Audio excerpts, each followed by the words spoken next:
আমি ব্যক্তিগতভাবে যৌথ পরিবার পছন্দ করি না। এই লাইনটা শোনার সাথে, সাথে যেটা অনেকের মাথায় আসে সেটা হলো, নিজের আগে একটা ছেলে হোক তখন দেখব। তখন আর এই কথা বলবা না যে তোমরা আলাদা থাকো বা তোমার নিজেরই তো ছেলে আছে। নিজে কি করবা ভবিষ্যতে? এই কথাটা সবাই বলে।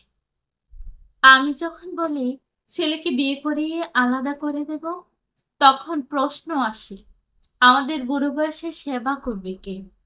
এখন আমার প্রশ্ন হলো, যে পরিবারে ছেলে সন্তান নেই শুধু মেয়ে সন্তান আছে, তাদের সেবা করবে কে? আচ্ছা, তাদের সেবা করার জন্য কি ছেলে সন্তান কোথা থেকে আসবে? তবে এই ব্যাপারগুলো নিয়ে আমার দারুণ একটা স্বপ্ন আছে, সেটাই শেয়ার করছি।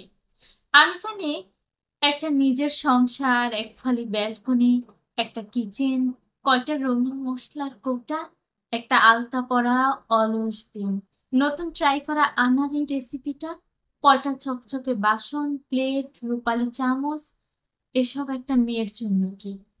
এসবের মায়ায় একটা মেয়ে ঘর ছেড়ে শ্বশুর বাড়িতে নিজের সংসার সাজানোর স্বপ্ন দেখে। আমার ছেলেকে বিয়ের সাথে সাথে আলাদা করে দেব, পাশেই থাকুক না হয়, তবে এক সংসারে নয়।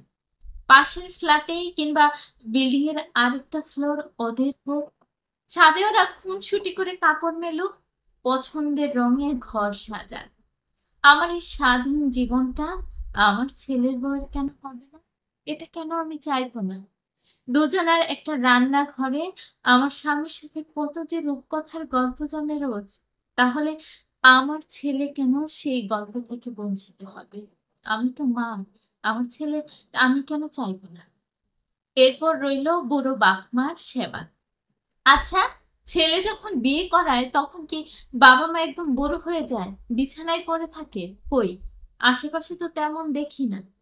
ছেলে বিয়ে যখন দেয় তখনই কোনো শ্বশুর শাশুড়ি এতটাও বুড়ো হয়ে যায় না যে তাদের তখনই সেবা করার প্রয়োজন পড়ে।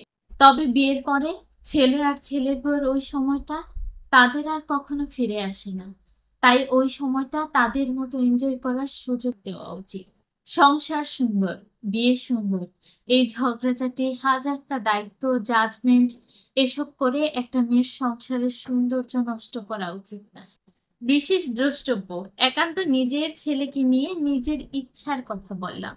যারা ছেলের বউ নিয়ে সুখে শান্তিতে একত্রে থাকছেন বা থাকতে চান, তাদের বিরোধিতা করা হয়নি।